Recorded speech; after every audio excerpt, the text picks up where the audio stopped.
강의 주제를 한마디로 다 정리해주고 가셔가지고 네, 너무 좋은데요. 제 시간에 좀 시작을 해보려고 노력하겠습니다. 그 제가 책을 정말 추천을 많이 해드리고 싶은데 제가 좀 트라우마가 있어요. 제가 이렇게 책을 소개를 매달 하잖아요. 근데 그거 뭐라 하시는 분이 계세요. 트라우마가 좀 있어요. 그래서 오 목사는 왜 복음이면 됐지 그런 어려운 책을 우리한테 읽으라 하냐 뭐 이렇게 하시는 분이 계셔서 그런 말을 제가 딱 들으면 트라우마가 딱 생기니까 한동안은 그래서 제가 작년 막 이럴 때는 그 복음 이런 책 아니고 막 그냥 일반 서적 추천하고 막 이랬잖아요. 그러니까 누가 뭐라 하셔가지고 제가 그때 트라우마가 좀 있어가지고 복음이면 됐지 꼭 그런 거 읽고 우리가 뭐 이렇게 애써야 되냐 뭐 이렇게 하시는데 지금은 조금 이렇게 트라우마에서 많이 벗어났고요. 그래 좋은 책이고 이거 책 읽어 보셨죠? 싱클레어 목사님 퍼거슨 목사님 거 이분 책 제가 다 정독했거든요. 책이 너무 좋아서. 근데 이분이 쓴 거룩의 길이란 책이 있어요. 성화에 관한 책인데 우와 진짜 좋아요. 아까 표전사님이 방금 얘기해준 내용이 여기 다 들어있어요. 얼마나 좋은지 몰라요. 자 이거 강력 추천 거룩의 길.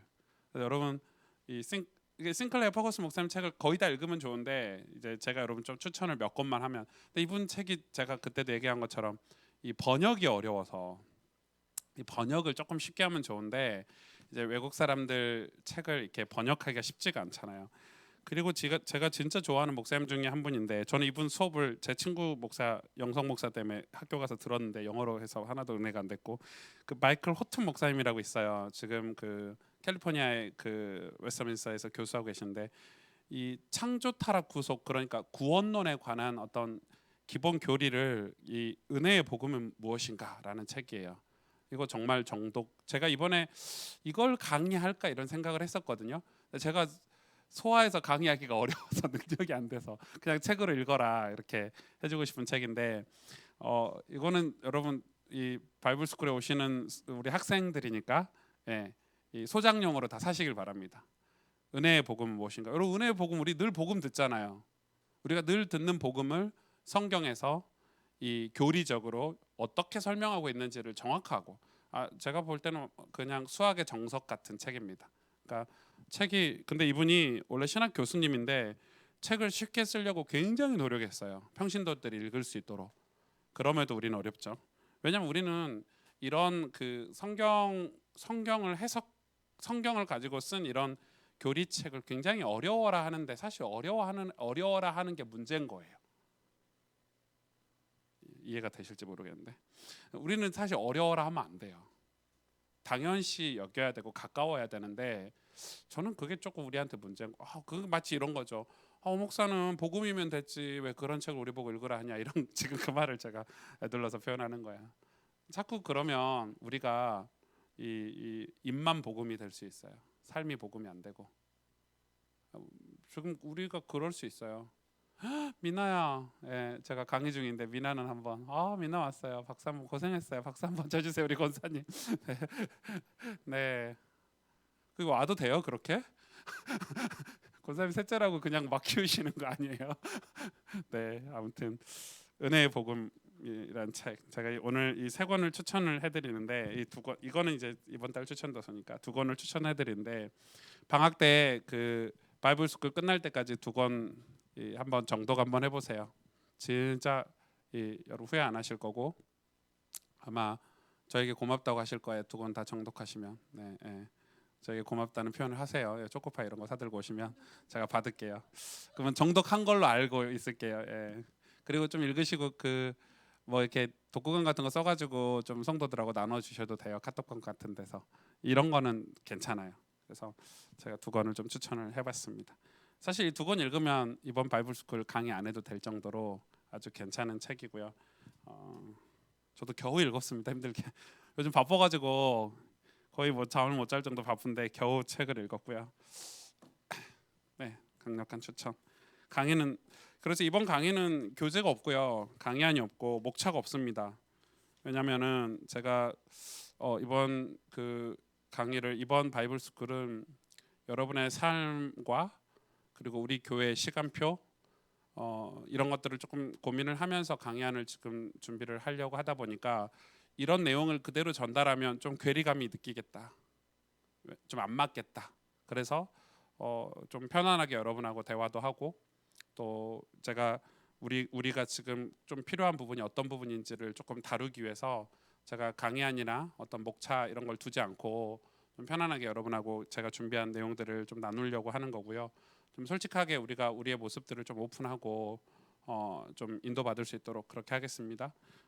그런 부분을 좀 참고해 주시면 좋을 것 같네요. 성경 이 한 절을 한번 읽어볼까요? 로마서 14장입니다. 로마서 14장.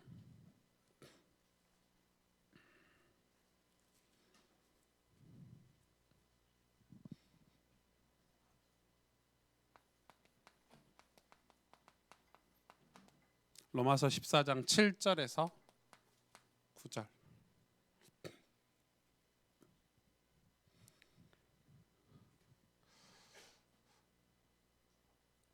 오늘 1강은 2강이죠. 오늘 2강은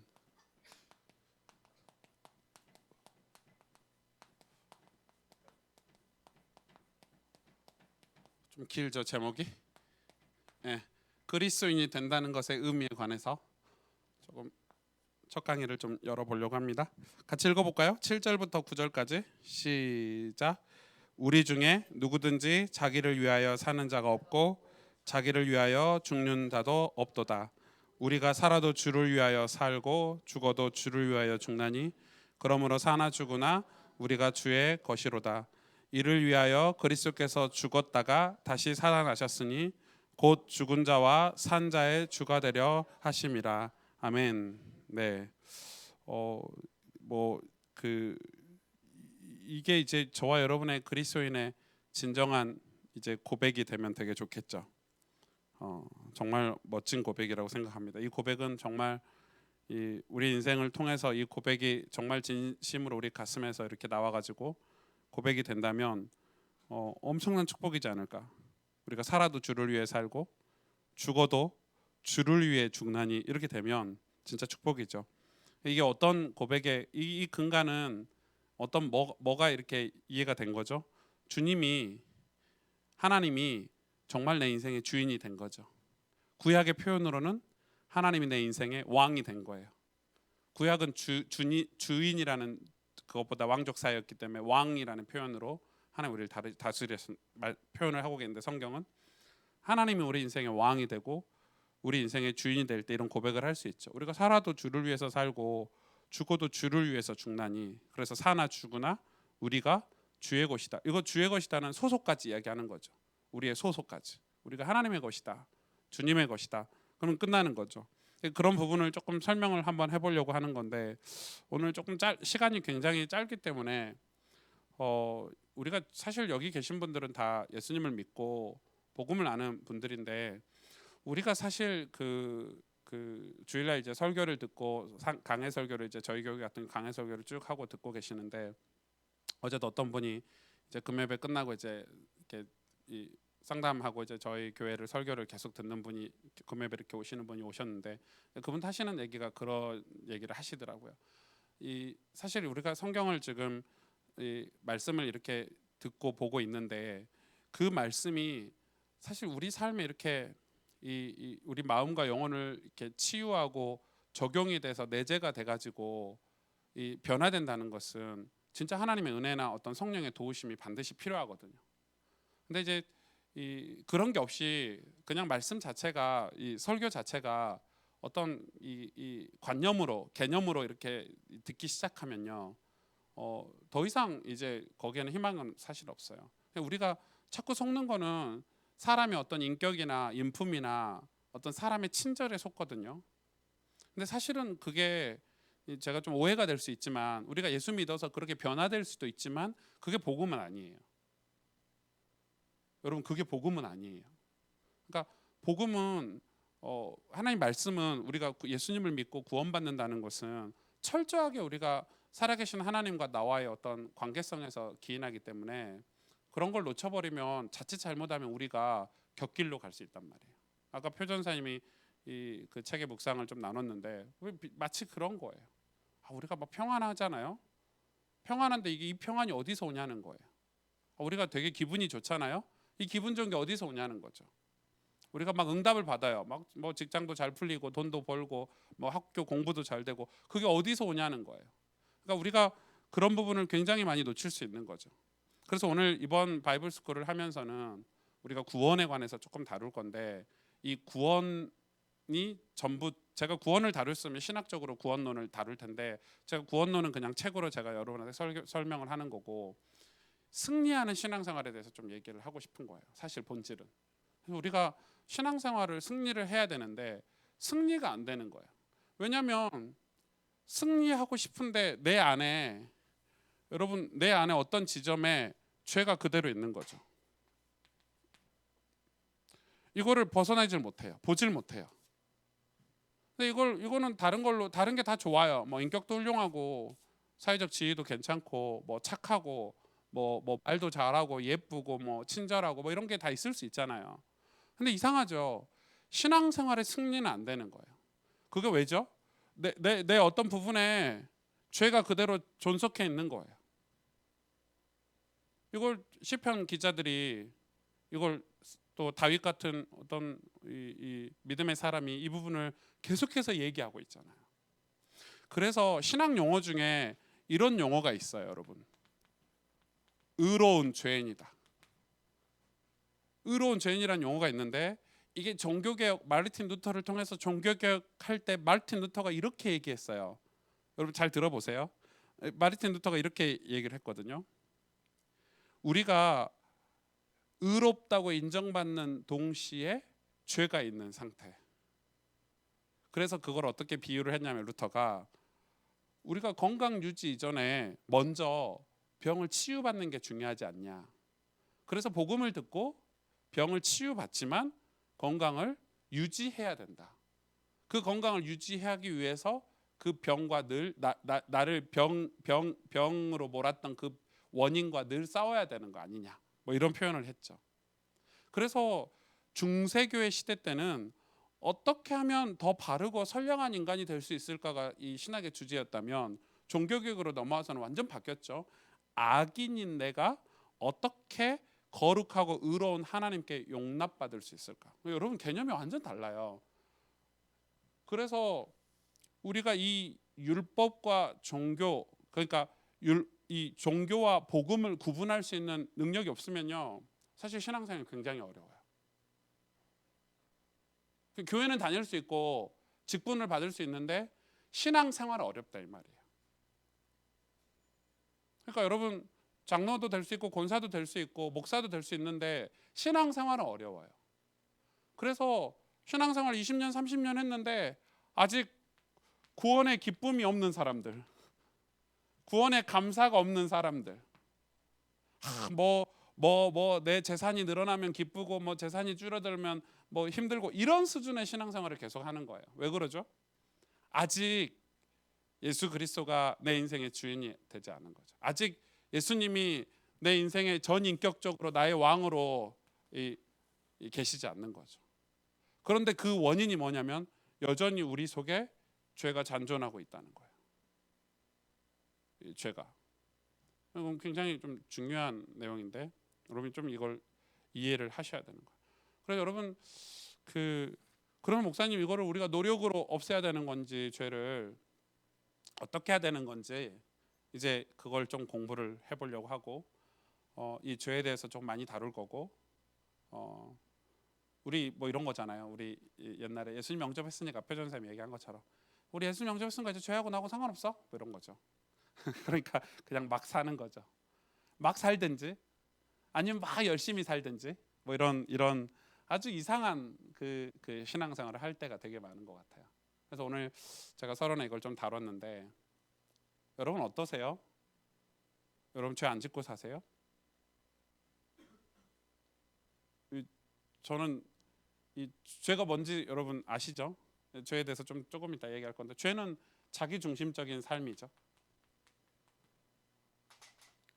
왜 자기 중심적인 삶이죠? 죄 원죄가 하나님 중심에서 자기 중심으로 간 거를 죄라고 원죄라고 하니까요.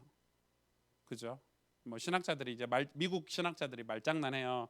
원죄가 신이잖아요, 신. 그래서 가운데 아이가 있어서 이게 원죄다 뭐 이런 식으로 미국 신학자들이 이제 자기 이용 신이라는 죄라는 단어로 이렇게 말장난하는데 그래서 어려운 거예요. 이 목사님들이 이렇게 말장난을 해놨는데 한국 용어로 죄는 신이 아니잖아요. 이 죄의 가운데가 내가 없으니까 헷갈리는 거야. 그래서 이제 번역이 어려운 거야, 번역이. 미국 목사님들이 이런 걸로 말장난해놨어요. 봐라, 뭐 우리 가운데 내가 있어서 이게 죄다 뭐 이런 식으로. 그러니까 죄는 자기 중심적인 삶이에요. 결국 자기가 왕이고 자기가 자기 삶의 주인 노릇하는 게 죄예요. 그렇다면 여러분 죄 안 짓고 계세요? 어마어마하죠. 이게 근데 우리가 구분이 안 돼요. 이게 죄인가? 아닌가? 하나님 우리에게 자유의지를 주셨는데 자유의지는 어디까지 사용되어야 되는가? 뭐 이런 수많은 난제들, 신학의 난제들, 우리의 고민들, 퀘스천들 이번 바이블 스쿨 때 한번 다뤄봅시다.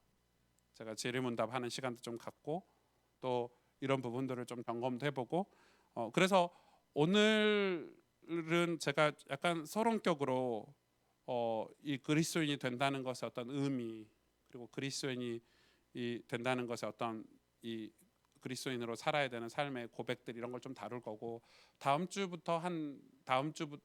주는 이 신앙 발판 10가지를 조금 다음 주하고 그 다음 주하고 이렇게 한 2번 강의에 걸쳐서 여러분 신앙 발판 다 알죠? 뭐 하나님의 주권 뭐 이런 것들 알죠? 하나님의 방법은 예수 그리스도고 그죠? 뭐 이런 신앙 발판이 굉장히 중요한데 그게 구원론에서 다 나온 이 용어들이거든요. 그래서 그걸 좀 다룰 거고 그리고 뒤로 가서는 이런 신앙 난제들을 조금 다루려고 해요. 뭐 칭의가 뭐다, 그죠? 성화가 뭐다 이런 것들을 이 8월 달에 제가 좀 여유 있을 때 제가 이 렘넌트 대회 끝내놓고 여유 있을 때 신학 이 난제들을 왜냐하면 그게 여러분한테 어떻게 올바르게 인식돼 있냐 안 되냐 굉장히 커요. 성화론 쪽 구원과 칭의론 쪽 구원론 가지고 싸우고 있잖아요. 여러분 굉장히 중요해. 차이가 어마어마하거든요. 이제 한국 교회가 성화론 쪽 구원론이 훨씬 더 교회가 부흥 많이 했어요. 열심히 하는 거 있잖아요. 열심히 하면은 그걸 끌어내거든요. 목회자들이 성화론 쪽 구원론으로 끌어내는데 그 차이를 여러분이 구분을 굉장히 잘 하셔야 되고 이제 이런 부분들을 이 바이블 스쿨 하반절에 조금 다루려고 하고요. 그래서 좀 인도를 받아 봅시다. 같이. 여러분 창세기 그리스도인이 된다는 것은 어떤 의미가 있어요? 창세기 1장에 보니까 27절, 26절에서 28절 여러분 너무 잘 아시죠? 한번 찾아보실래요? 창세기 1장 26절, 28절.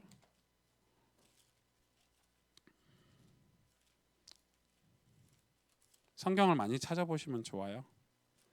다 안다고 생각하지 마시고. 제가 읽어드릴게요. 하나님이 이르시되 우리의 형상을 따라 우리의 모양대로 우리가 사람을 만들고 그들로 바다의 물고기와 하늘의 새와 가축과 온 땅과 땅에 기는 모든 것을 다스리게 하자 하시고 하나님이 자기 형상 곧 하나님의 형상대로 사람을 창조하시되 남자와 여자를 창조하시고 하나님이 그들에게 복을 주시며 하나님이 그들에게 이르시되 생육하고 번성하여 땅에 충만하라 땅을 정복하라 바다의 물고기와 하늘의 새와 땅에 움직이는 모든 생물을 다스리냐 하시니라. 이게 뭐죠? 이게 정확히 이 본문은 하나님이 인간을 창조하시고 이렇게 복을 주셨는데 이 말씀의 의미는 뭐죠? 하나님은 나의 주인이시다 이거죠. 이게 하나님 우리를 처음 창조하신 상태의 우리의 모습이에요. 하나님이 인간을 창조하셨는데 이 인간을 위해서 모든 지구 만물을 우주 만물을 다 창조하셨잖아요. 그리고 마지막으로 인간을 창조하셔서 하나님의 형상대로 우리를 지으시고 하나님이 우리에게 복을 주시고 명령하셨어요. 그래서 이 창세기 1장에 처음 하나님이 우리를 창조하셨을 때 이 하나님은 어떤 신학 체계는 이렇게 돼 있어. 우리의 창조주이시다. 여기서 신앙이 시작이 돼요.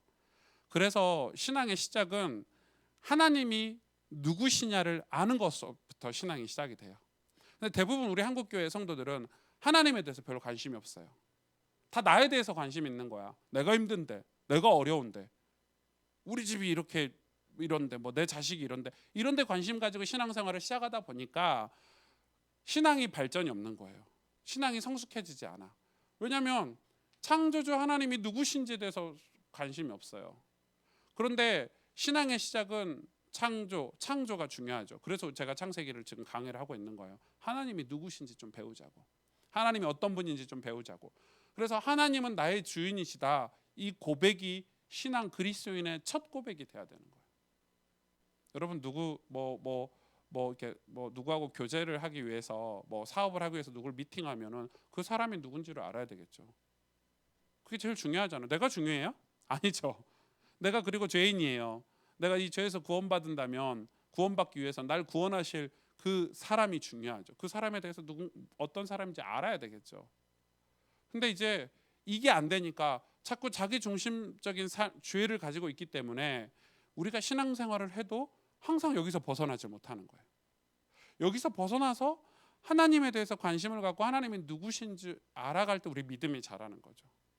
그래서 창조주 하나님, 우리를 창조하신 하나님, 여러분 우리 인생의 문제는 다 여기서 풀려요. 창조주 하나님에서 다 풀리는 거예요. 하나님이 창조주시고 하나님이 나의 주인이시다. 거기서 내 인생이 다 해석이 돼요. 내 인생의 고난이 해석이 되고 문제가 해석이 되고, 그죠? 그래서 이거를 고대에서는 이 고대 표현은 하나님은 나의 왕이시다 이렇게 표현을 했어요. 왜죠? 하나님께서 우리의 인류를 창조하셨고 인류의 역사를 창조하셨고 우리의 문화를 창조하셨죠. 중요한 건 나도 창조하셨어요. 하나님 나도 창조하셨단 말이에요. 이게 여러분 믿어지십니까? 하나님 창조주 하나님이시라는 걸. 하나님은 그냥 여러 신들 중에 한 분이 아니시라 그 모든 신도 창조한 모든 우주 만물을 창조하신 딱 한 분 유일한 창조자 하나님이시다. 여러분 이게 우리 신앙의 굉장히 근간이에요. 근데 이게 지금 흔들려 버리거든요. 이걸 흔들어요. 심지어 교회에서도 이걸 안 가르쳐요. 에이, 하나님 우리가 열심히 해야지. 우리가 이렇게 도덕적으로 좀 살아야지. 애써야지. 우리가 좀 조직을 잘 갖춰야지. 이렇게 가르치지. 이거 안 우리 아이들에게 창조자 하나님 잘 안 가르치거든요. 주일학교에서. 너희들이 어떻게 하면 행복할까 이런 걸 가르치지. 너희들이 어떻게 하면 공부 잘하고 말 잘 듣고 너 인격이 개차반이 네가 학교에서 왕따 당하는데 그런 거는 이렇게 돼서 풀리는 거 이런 거 가르치지. 이 본질을 안 가르치는 거예요. 근데 우리 인생이 풀리는 거는 사실 여기서 다 풀려요. 여러분 이게 내 삶에 이렇게 하나님이 창조주시구나. 나의 왕이시고 나의 주인이시구나. 그래서 우리가 지금 창세기를 공부하고 있는 거고요. 좀 다뤄볼게요. 그리고 두 번째 중요한 우리 그리스도인이 된다는 것의 의미는 두 번째는 그러면 우리 인간은 창세기 3장에 여러분 너무 잘 아시죠? 그리고 로마서 3장 23절에 로마서 3장 23절 한번 읽어보실래요?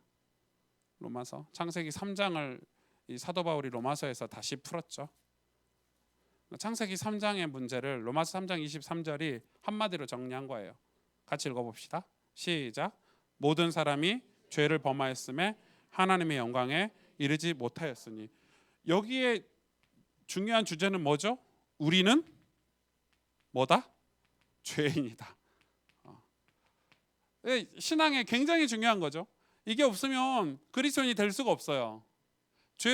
내가 죄인이라는 걸 깨닫지 못하면 우린 절대로 구원이라는 것을 받을 수가 없어요. 근데 죄는 뭐다? 아까 조금 다뤘지만 스스로 주인 행세를 하는 거예요. 여러분 죄의 개념은 단지 술 먹고 담배 피는 게 죄가 아니라 스스로 주인. 그러니까 하나님이 주인인데 내가 그 자리에 가서 주인 노릇, 주인 행세를 하는 게 죄예요. 목사가 교회에서 주인 노릇하면 우리 모든 성도와 목사가 교회에서 주인 노릇 해야죠. 그런 주인 말고 그런 주인 의식 말고 목사가 하나님 자리에 대신 가잖아요. 그거 죄인 거예요. 그걸 목회자가 타락했다고 하는 거예요. 그러니까 이 개념이 우리가 그래서 죄를 지어서 하나님을 떠났는데 하나님과 죄는 단절을 뜻하거든요. 단절. 여러분 죄가 들어가면요 다 단절이 돼요. 부부 사이가 단절이 되고 부모 자녀 사이가 단절이 되고 죄는 우리를 단절시키는 힘이 있어요. 죄가 만드는 거는 죄 자체가 이 뭐 영어로 뭐 디바이스 뭐 어쩌고 저쩌고 하던데 이 죄라는 뜻 자체가 단절시키는 거예요. 그러니까 그래서 마귀의 뜻은 뭐예요? 이간하다는 거예요. 단절시키는 사람이라는 존재 말이거든요. 단절시키는 존재라는 거거든요. 그러니까 하나님과 인간 사이를 이렇게 단절시켜 버렸어요. 이게 죄예요. 그러니까 여러분 우리 인간이 그때부터 죄인이 된 거예요. 그래서 하나님은 거룩하시고 하나님은 영광스러우시고 하나님 자체가 축복이잖아요. 하나님 자체가 복인데 거기서 멀어지고 하나님과 단절이 돼서 하나님으로부터 와야 될 모든 공급받아야 될 공급들이 끊어진 거예요. 인간이 스스로 하나님처럼 될 수 있다고 하는데 원리상 될 수가 없어요. 인간이 하나님 될 수 있어요? 일단 우리는 죽는데 유한한 존재인데요. 일단 우리는 죽잖아요. 우리 일단은 병도 못 이기잖아요. 그러니까 인간의 마음에 이 사단이 주는 이 생각이 얼마나 무섭냐면 너희는 영원할 수 있어. 너희는 병도 안 걸릴 수 있어. 이런 생각이지 실제는 연약하잖아요. 그러니까 그 교만이 그 오만이 사단이 주는 오만과 교만이 이런 거예요. 내가 뭐 대단한 일을 하면요 교만이 싹 들어오잖아요, 여러분. 내가 뭐 왕이 됐어, 뭐 사장이 됐어, 어떤 조직의 오너가 됐어. 그러면요 교만이 막 밀려옵니다. 막 세상 다 가진 것 같고. 그런데 그게 사실이에요? 그거 사실 아니잖아요. 별거 아니잖아요. 아무것도 아니잖아요. 그리고 감기 걸리면 감기 걸려야 되는 거야. 그게 인간이에요. 그러니까 생각이 딱 사로잡혀 버려요. 그러니까 막 마음을 거기 다 뺏겨요. 마음을. 뭐 저도 뭐 여러분이 교회에서 차를 사주셔가지고 좋은 차를 타고 다니지만 제가 소렌토를 타고 다니잖아요. SUV를 타고 다니죠. 근데 제 친구들 이제 조금 큰 교회 담임 목사는 제 친구 이제 제 나이 대가 다 이제 그런 때가 됐어요. 담임 목사고 뭐 에쿠스 이런 거 타고 다니는 친구도 있고 막 벤츠 타고 다니는 목사님도 있고 제 친구인데 제 또래인데 이렇게 이제 식사하러 딱 가면요 상대적인 거예요. 그런 차들 옆에 딱 대면 난 소렌토 좀 창피한 것 같고 막 벤츠하고 막 에쿠스 이런 거 옆에 있으니까. 근데 상대적이에요. 스타렉스 몰고 오는 제 친구도 있어요. 아직 교회 부교육자. 스타렉스 몰고 오고 막 마티즈 이런 거 몰고 오면 그런 애들 가면 내가 어떤 느낌이냐면 좀 우쭐대는 느낌이 있어요. 사람 심리가 묘해요. 그럼 제가 늘 제가 저 기분 좋게 늘 스타렉스 타는 애들하고 만나서 밥 먹으면 기분이 좀 좋겠죠. 늘 밥도 사주고 이렇게. 반대로 이 친구들 만나면 좀 사람이 열등감이 생기고 이런. 그게 얼마나 무서운 죄인지 몰라요. 그게 죄의 영향이에요. 그럼 어떻게 해요? 마음이? 제 마음이 거기서 뺏겨버리는 거예요. 여러분 그게 뭐가 의미가 있어요? 아무 쓸모 없는 거잖아요. 그래서 내 인생을 잃어버려요. 하나님이 나에게 주신 사명도 잃어버리고 하나님이 나에게 주신 은혜도 잃어버리고 하나님과 나하고 친밀한 관계도 다 잃어버리게 만드는 거예요. 이 말은 여러분 뭐 좋은 집을 위해서 좋은 차를 위해서 열심히 사는 걸 살지 말라 이 말은 아니에요. 그건 좀 다른 얘기고 여러분 열심히 살아서 돈도 모으시고 좋은 차도 타시고 좋은 집도 사셔야 돼요. 그런데 지금 제가 비유를 좀 이상하게 드는 건지 모르겠는데 거기서 어떤 그 하나님 주신 은혜 만족하는 만족함들 이런 걸 다 뺏어가더라고요. 왜 그렇죠? 하나님과 단절돼 있기 때문에. 그래서 이 사단이 우리한테 그런 그런 걸로 우리를 공격하고 유혹하는 건데 이 공격하고 유혹하는 것 자체를 빼앗아 가 버리는 거예요. 그래서 보세요. 그러니까 여러분 이게 빨리 인정이 돼야 돼요. 난 죄인이구나. 난 죄인이다. 굉장히 중요하죠. 그럼 이 죄의 대가는 뭐예요, 여러분? 죄의 대가는 이 반역의 대가는 하나님께 반역한 거잖아요. 죄는 반역의 대가는 죽음이에요. 인간은 다 죽어요.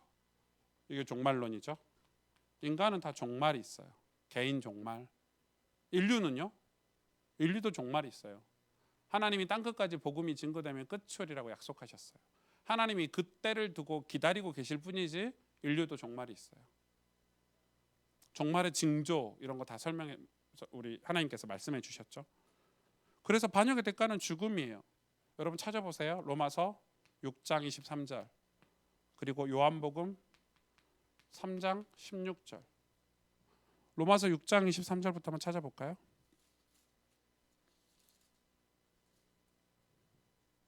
읽어보실래요? 시작. 죄의 삭은 사망이요 하나님의 은사는 그리스도 예수 우리 주 안에 있는 영생이니라. 죄의 삭은 사망이라 그랬죠. 요한복음 3장 16절 여러분 너무 잘 아시죠? 요한복음 3장 16절 읽어볼까요? 하나님이 이 세상을 이처럼 사랑하사 독생자를 주셨으니 이는 그를 믿는 자마다 멸망하지 않고 영생을 얻게 하려 하심이라. 무슨 말이에요? 안 믿으면 멸망받는 거예요. 그러니까 죄는 반드시 뭐하고 연결이 돼 있냐면 이 죽음과 연결이 돼 있어요. 사망과. 죄라는 것 자체가 하나님이 그런 시스템으로 창조를 하신 거예요. 자동이에요. 죄는 사망, 죄는 멸망. 왜요? 하나님과 단절되어 있기 때문에 인간은 반드시 죽게 돼 있어요. 이거는 이 죽음은 뭘 의미하죠? 영혼과 단절이죠. 우리가 육신이 죽은 죽음 말고 이 성경에서 말하는 죽음은 영원과 단절이에요. 영원한 하나님의 천국과 단절이고 하나님과 단절이죠. 그걸 죽음이라 그러는 거예요. 그러니까 지금 이미 인간은 태어나면서 이 단절된 상태로 태어나죠. 원죄를 가지고 태어나니까. 그런 이 단절을 우리가 알고 있어야 되는 거예요. 완전히 우리가 단절되어 버린 거죠. 그런데 그래서 우리가 어떻게 됐죠? 이 죽음에서 창세기 3장 16절 로마서 6장 13절에 뒤에 뭐라고 표현되어 있죠? 우린 죽는다. 반드시 멸망한다. 그러나 예수 그리스도 안에서 우리는 속량함을 받았고 하나님이 세상을 이처럼 사랑하사 독생자를 주셔서 이는 저를 믿는 자마다 멸망치 않는다. 그래서 예수 그리스도께서 예수님이 우리를 대신하여 정확한 단어를 쓰셔야 돼요. 우리를 대신하여 돌아가셨다. 이게 뭐예요? 이게 복음이에요. 그러니까 복음은 뭐냐면 예수 그리스도께서 예수님이 우리를 대신하여 우리가 죽어야 되고 우리가 멸망해야 되고 우리가 사망을 겪어야 되는데 그걸 대신하여 돌아가신 그 십자가 사건을 복음이라 그러는 거예요. 이게 은혜로 이루어진 일이잖아요. 하나님이 이걸 그래서 복음은 은혜예요. 복음은 은혜예요. 하나님의 공의 때문에 정확하게 신학적으로 이렇게 쓸 수 있겠죠. 왜 우리가 죽죠? 그건 하나님의 공의 때문이에요. 하나님의 정의. 왜? 죄인을 그냥 놔두면 하나님이 아니신 거예요. 그렇죠? 하나님은 죄인을 그냥 두고 보실 수가 없어요. 여러분 죄를 지었는데 어떻게 그냥 두고 보고 있어요? 그건 법이 아니죠. 우리나라에 만약에 법이 없다고 생각해 보세요. 강도, 살인자를 다 용서만 해준다고 생각해 보세요. 저는 너무 화가 나더라고요. 얼마 전에 여러분 아세요? 논산에서 이 군인이 18살짜리하고 사귄 거야. 출퇴근하는 군인이. 근데 그 여자아이가 임신을 했어. 이 남자애가 낙태해라 이렇게 한 거야. 여자애가 좀 상처를 받았겠지. 낙태를 했어. 낙태를 한 게 중요한 게 낙태하고 나서 이 여자애가 이 남자는 나를 지켜주지 못하고 뭐 이런 무책임하고 이러니까 헤어진 거야. 이 남자애가 군인이라서 할 일이 없으니까 그랬는지 모르겠는데 이 남자애가 이 여자가 괘씸하다고 생각이 드는 거야. 그래가지고요 죽이려고 계획을 세웠어. 얼마나 잔인하게 죽였는지 아세요? 만났어. 막 전화를 수천 번 수백 번 해서 만났어. 이 18살짜리 아이를 만나가지고 꼬셨어. 그냥 죽이면 되는데. 그리고 또 잠자리를 갖는 거야. 잠자리를 갖는 도중에 부엌 칼로 찔렀는데 이 여자가 도망치잖아요. 막 계속 찔러. 그래가지고 이 여자를 찌르고 칼로 이렇게 찔러 놓고 담배를 피면서 이 아이가 죽어가는 모습을 지켜본 거죠. 오, 잔인해요. 끔찍하죠. 와, 진짜 사이코패스죠. 제가 그 이야기를 하려고 그리고 이거를 동네 팔각정에다 이렇게 여자애를 이렇게 그대로 보라고 이렇게 놔두고 유이 사라졌어. 잡았어요. 몇 년 때렸게요. 국가법이. 살인도요, 충동적 살인이 있고 약물에 의한 살인이 있고, 그죠? 이거는 맨정신에 멀쩡하게 의도적으로 살인하고 그걸 또 다 지켜보고, 이런 살인은 제가 볼 때는 사형이나 뭐 무기징역이나 한 3,000년 정도 때려야 되는데 우리나라 법이 무섭지 10몇 년 때렸어요. 나중에 이제 뭐 이게 그 유가족들이 상고해서 30년까지 이렇게 가긴 했는데 결과적으로는 법이 너무 약해 우리나라는. 그럼 10몇 년 살고 나와서 또 버젓이 살아갈 거 아니야. 법이 약하니까 범죄가 많은 거예요. 저는 법이 강력해야 된다고 생각해요. 왜 법 강력한 게 화가 나세요? 법을 안 지키려는 우리 속에 죄가 있기 때문에. 맞죠? 불법 유턴하는 거를 한 100만 원씩 때려봐요. 불법 유턴 하나. 아무도 안 해. 근데 왜 그게 짜증 나죠? 불법 유턴 해야 되니까. 맞아요, 안 맞아요? 제 말이? 맞아요, 안 맞아요? 맞잖아요, 여러분. 남의 물건 훔치면 한 1,000년씩 감옥에 있는다 이러면은 절대 훔칠 일이 없어. 생각도 안 하. 견물생심도 안 들어. 1,000년 살아야 되는데. 그런데 법이 약해요. 법이 약한 나라는 그럴 수밖에 없죠. 지금 하나님의 법이에요. 하나님은 우리에게 주신 법이 뭐냐? 죄의 결과는 사망이에요. 이게 공의예요. 하나님의 공의. 이게 하나님 사랑이에요. 법이 약한 게 사랑이 아니에요. 부모가 자식을 키울 때도 이 사랑과 공의가 공존해야 돼요. 아이가 잘못하면 혼내야죠. 훈계해야 돼요. 그래 아이가 바르게 건강하게 클 수 있어요. 무조건 사랑해주면 아이는 연약한 아이로 커요. 그럼 나중에 세상에 나가서 연약한 사람이에요. 독수리의 교육법 여러분 보셨죠? 얼마나 강하게 키운지. 막 낭떠러에서 뒤로 뭐 발로 차진 않지만 그냥 떨어뜨린다잖아요. 막 낭떠러에 떨어뜨리고 막. 왜요? 새의 왕이 돼야 되니까. 새의 왕자가 돼야 되니까 얼마나 혹독하게. 그러니까 참새 이런 거하고 비교가 안 되는 거예요. 그러니까 하나님은 공의를 가지고 우리를 다스리세요. 여러분이 죄를 짓는 걸 그냥 용납하지 않으세요. 죄는 반드시 결과가 있어요. 그게 우리에게 축복이라 이 말이에요. 그런데 그 공의로 죽어야 될 자리에서, 우리가 죽어야 될 자리에서 하나님이 사랑 때문에 예수님이 대신 죽으신 거예요. 대속의 죽음을 죽으신 거예요. 이게 은혜예요. 왜냐하면 공의로만 해서 우리는 다 죽어야 돼. 우리는 다 죄이니까 다 죽어야 돼. 다 멸망하고 다 사망해야 돼. 그걸 두고 하나님 사랑으로 대신해서 예수님이 우리를 대신해서 죽으신 거예요. 이게 십자가 사랑 아닙니까? 이게 십자가 사건 아니죠. 십자가 사건이잖아요. 그리스도인은 이 사실을 깨달은 사람을 말해요. 십자가 사건, 십자가 사랑을 깨닫는 사람을 그리스도인이라 이렇게 얘기하죠. 그러니까 로마서 5장 8절에도 나와 있잖아요. 우리가 하나님과 영원히 단절되어 있는 그 사실을 깨닫도록 우리에게 뭘 주셨냐? 이 죽음, 하나님과 단절을 깨닫도록 하나님 우리에게 율법을 주신 거예요. 율법은 딱 이 역할이에요. 율법이 필요해요, 안 필요해요? 지금도 저는 율법이 필요하다고 생각해요. 자꾸 복음만 얘기하면요, 왜 복음이 필요한지를 몰라요. 자꾸 우린 복음만 얘기하자. 왜 복음이 필요한지를 모르는데 무슨 복음이 필요해요? 율법을 하나님이 우리에게 주신 이유는 너희가 지금 하나님과 단절돼 있다를 깨달으라는 거예요. 그래서 율법은 징계와 같고, 그죠?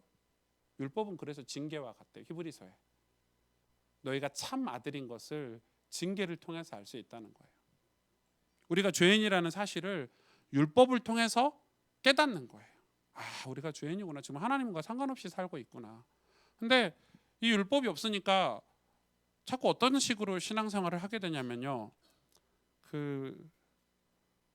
아까 표전사님이 한 얘기가 간증이 진짜 기가 막혔는데, 난 구원 받았으니까 딱 이런 식으로 신앙생활하는 거예요. 난 하나님 자녀니까. 딱 거기 신앙생활을 거기서 머물러 있는 거예요. 근데 중요한 거예요. 그리고 네 번째, 자, 그리스도인에 관해서 그리스도인이 된다는 그런 과정을 지금 설명하는 거예요. 창조, 타락, 구속을 설명하고 있는 거예요. 그럼 네 번째, 요한복음 1장 12절에 보니까 여기 다 아시죠? 한번 같이 읽어볼까요? 시작. 영접하는 자, 곧 그 이름을 믿는 자들에게는 하나님의 자녀가 되는 권세를 주셨으니, 예수님을 주인으로 그냥 아니에요. 예수님을 주로, 예수님을 구약 표현으로 왕으로 영접하면 그리스도인이 되는 거예요. 이거는 내가 하나님의 자녀가 되려면 어떤 조건이나 어떤 선행으로 이루어지지 않는다는 거예요. 왜 영접이라는 이 방법을 하나님이 쓰셨냐면 내 조건이나 선행이 아니라는 거예요. 근데 이 영접이 이제 신학자들마다 우리는 짧은 영접을 했잖아요. 너 영접기도 하고 따라했잖아요. 그런데 중세교회 개혁주의자들의 영접은 그런 영접기도를 해서 영접한 게 아니었어요. 어떻게 표현을 하냐면 지금부터 천국 갈 때 죽을 때까지 예수님을 주인으로 영접하는 과정을 설명을 했어요. 그게 이제 개혁주의의 영접관이에요. 제가 그래서 설명을 했죠. 우리는 수술이 필요해요. 건강한 삶을 위해서. 왜? 우리는 이미 심각한 죄 오염이 돼 있기 때문에. 그런데 수술을 하고 나서도 건강한 삶을 유지를 해야 되잖아요. 맞죠? 그 건강한 삶을 유지하기 위해서 다시 예전 삶으로 돌아가면 돼요? 안 돼요? 안 되죠. 예전 삶으로 돌아가면 또 수술을 해야 돼요. 그런데 수술하고 나서 우리가 의롭다 칭함받는 게 수술이에요. 의롭다 칭함 받았어요. 예수님을 영접해서 하나님 자녀가 됐어. 그리고 우리는 어떤 삶을 살아야 되냐? 이 삶이 예수님을, 그럼 우리는 죄가 갑자기 다 사라졌냐? 수술이 끝나고? 아니죠. 뭐 암에 걸린 분이 암 수술을 했어요. 암을 떼냈어. 그러면 수술 완벽하게 몸이 됐습니까? 아니죠. 어떻게 살아야 돼요?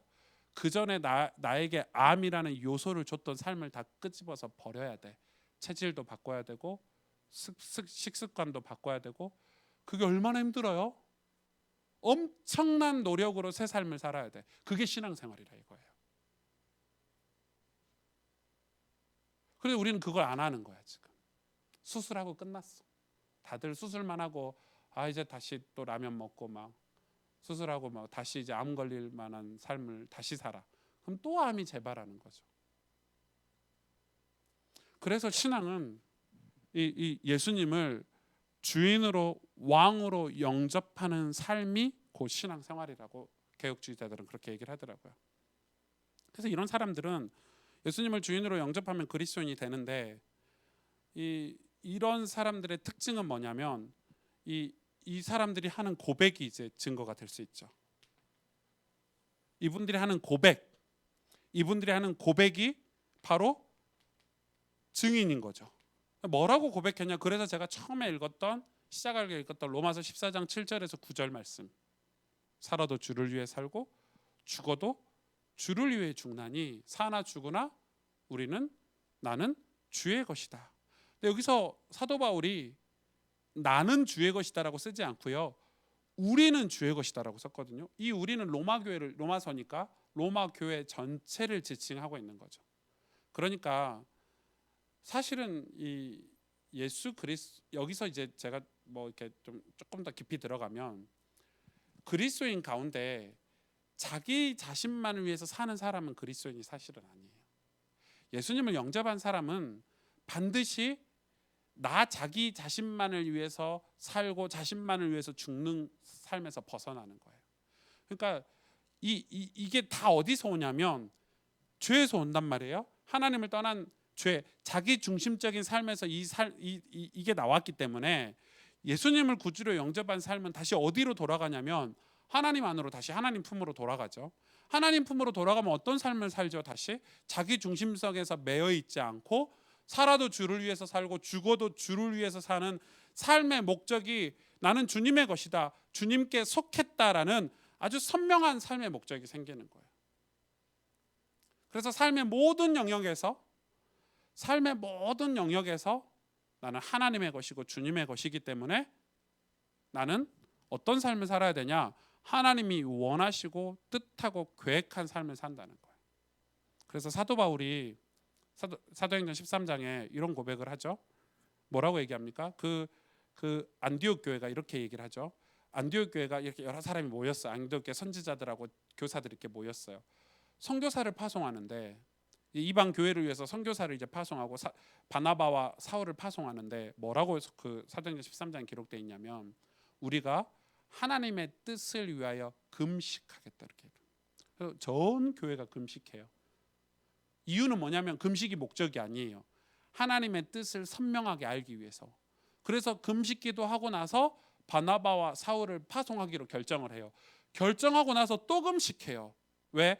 그 파송하기로 결정한 거에 대해서 또 확인하기 위해서 초대교회가 그 안디옥 교회가 또 금식하고 기도한 게 사도행전 13장에 1절, 2절, 3절에 나와 있어요. 이게 무슨 말이죠?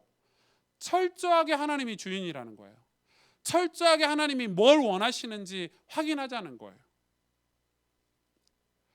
이게 얼마나 중요하냐면 예수님을 영접한 사람들이 여기서 이 예수님을 단순히 영접하다 이게 그래서 요한복음 1장 12절 말고 11, 13절, 14절에 뭐라고 기록되어 있죠? 말씀이 육신이 되어 우리 가운데 거하심에. 그때 뭐가 보인다고요? 아버지의 영광이 보이고 진리가 보이고 하나님 뜻이 보인대요. 그러니까 단순히 예수님을 영접한다는 것은 영접기도 하는 게 아니라 말씀이 육신이 되어서 우리 가운데 거하는 상태를 얘기하는 거예요. 예수님이 우리 안에 거하는 상태를 얘기하는 거예요. 그게 성화거든요. 예수님이 내 가정에 거하는 상태를 얘기하는 거예요. 그게 성화된 가정이에요. 그러면 진리가 보인대요. 영적인 눈이 그때 띄는 거예요. 교회가 예수 그리스도가 말씀으로 교회 안에 거하지 않으면, 예수 그리스도가 주인으로 교회에 오지 않으면 이 교회가 바른 방향으로 갈 수 있겠어요? 절대 바른 방향으로 못 가는 거예요. 그걸 위해서 어떻게 했죠? 금식하고 기도했대요. 그러니까 지금 이게 그리스도인이 된다는 것의 의미는 엄청난 의미들이 지금 돼 있죠. 뭐 잠깐 쉬고 다음 시간에 조금 그래서 이 성경적 믿음의 원리에 대해서 다음 강의 때 할 건데, 여러분 이게 제가 그냥 우리의 구원에 관한 그런 큰 그 맥락을 좀 잡아서 공부를 했는데 굉장히 좀 중요한 것 같아요. 왜냐하면 지금은 신앙이 굉장히 개인주의화가 됐어요. 왜요? 교회에서도 연합을 못해요. 교회가 예수 그리스도를 머리로 한 지체 개념도 없어졌어요. 인정을 못해요. 저 사람은 손가락이구나, 저 사람은 발가락이구나, 저 사람은 머리카락이구나, 저 사람은 심장이구나, 이렇게 이해를 해주고 같이 가야 되잖아요. 그런 게 없어졌어요. 다 손이 되려고 해. 다 머리가 되려고 해. 그럼 교회는 머리끼리만 모여 있어 보세요. 누가 걸어가고, 누가 손노릇하고, 누가 냄새를 맡고.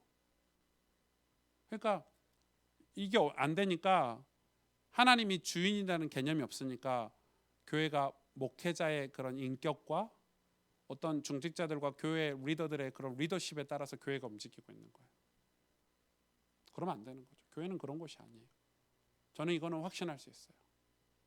그래서 저는 앞으로 여러분하고 금식 기도를 굉장히 많이 할 것 같죠. 제가 이번에 그래서 표현전사님 보고 이번 여름 성경학교도 우리 진짜 하나님 앞에 금식하고 기도하자. 내용이 중요한 게 아니다. 성경학교 때 무슨 내용으로 설교할까, 무슨 내용을 할까가 중요한 게 아니다. 우리 아이들이 수련회를 한다, 우리가 말씀 사경회를 한다, 어떻게 해야 되냐? 우리 그냥 교회에서 수련하는가 보다, 은혜 받자, 이거잖아요. 근데 초대교회는 단 한 번도 그렇게 한 적이 없어요.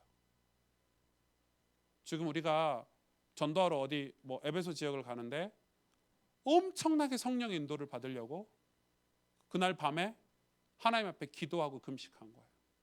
하나님, 이 지역을 향한 하나님의 계획이 무엇입니까? 아니 그냥 복음 전하러 가는데 늘 전하는 복음, 늘 하는 전도잖아요. 사도 바울은 늘 하는 복음 전하는 거, 늘 예수님 말하면 되는 건데 그걸 그냥 안 했다니까요. 왜? 하나님의 주인이니까. 그래서 가서 보니까 상황이 달라. 어떤 지역은 이런 상황이고 어떤 환경은 이런 환경이고. 그게 무슨 말이에요? 여러분 이번에 말씀 사경회 하는데 하나님 또 말씀 듣겠지, 또 복음에 대해서 듣겠지, 또 성경 공부하겠지. 그렇지만 그 말씀 사경에 우리 교회 성도들이 참석했을 때 어떤 가정은 깨어진 가정이 있고, 어떤 가정은 인격적으로 아직 예수님을 못 만난 가정이 있고, 우리 아이들 중에, 청소년 아이들 중에 아직 예수님을 인격적으로 아직 경험하지 못한 친구들도 있고, 그렇기 때문에 올해 이 말씀 사경에도 우리는 금식하고 준비해야 되는 거예요. 성령께서 임하시도록, 역사하시도록.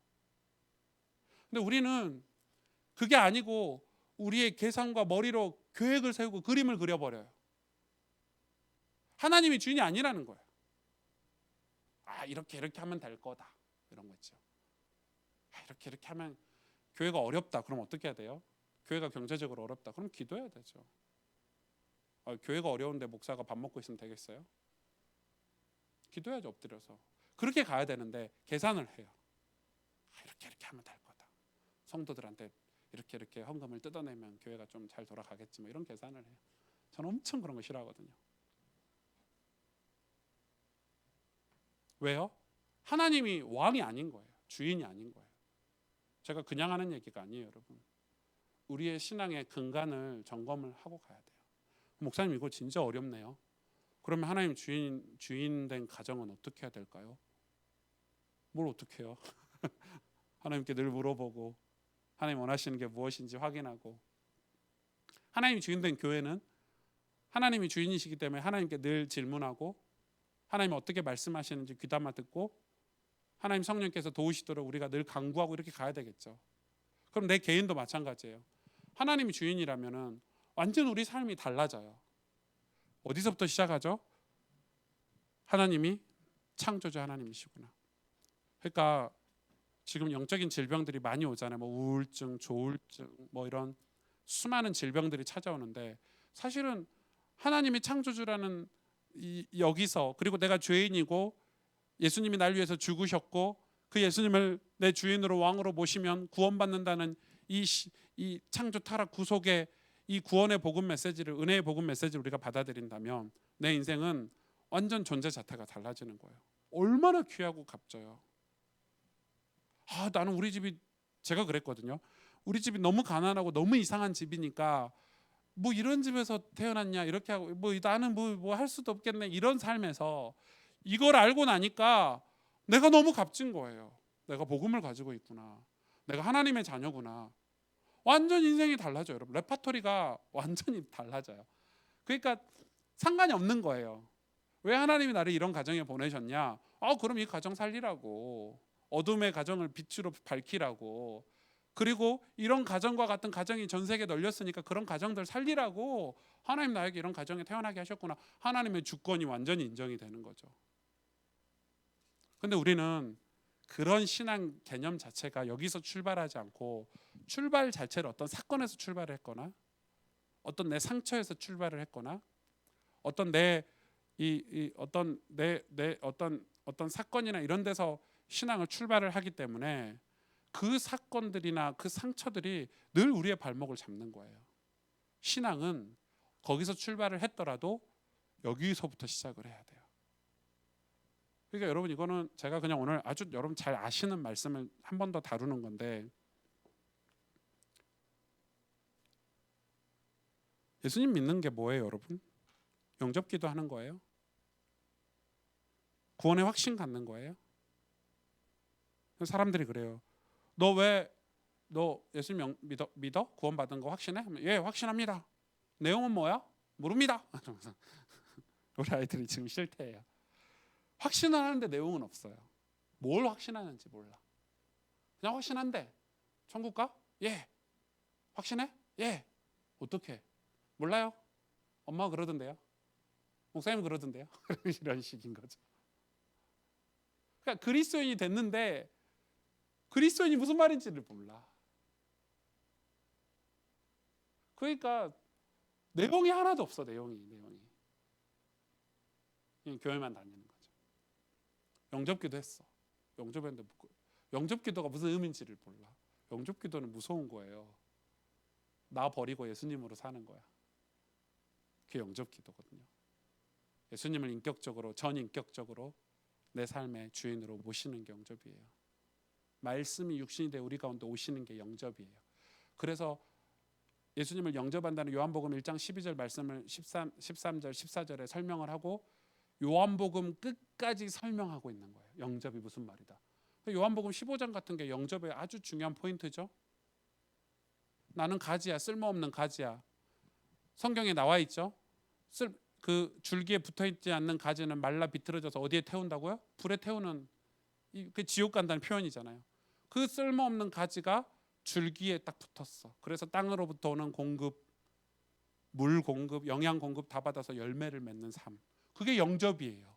예수님께 붙어 있는 게 영접이에요. 예수님께 붙어 있어야 영접인 거예요. 근데 그런 비유들이 요한복음 계속 그러니까 단지 요한복음 12절만 가지고 영접이라는 걸 설명하면 안 되는 거예요. 사실은 요한복음을 다 설명해야 돼요. 요한복음. 하나님 세상을 이처럼 사랑하사, 그죠? 독생자를 주는 너희를 멸망치 않게 하려 하심이니라. 누구보다 그것을 믿는 자. 그러니까 영접은 믿음이에요. 그래서 이 5분만 쉬고 그 믿음에 대해서 오늘 조금 설명을 하려고 합니다. 5분만 쉬겠습니다.